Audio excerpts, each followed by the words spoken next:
Most people ignore this layer, but this is what keeps everything alive.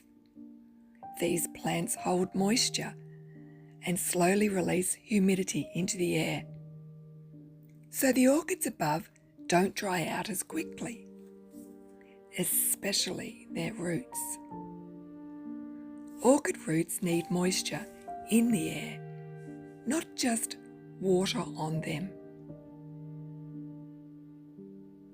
So this layer below creates a microclimate that supports everything above it.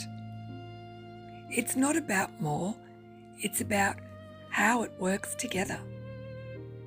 Without this, the whole system dries out much faster, and most people never build this part.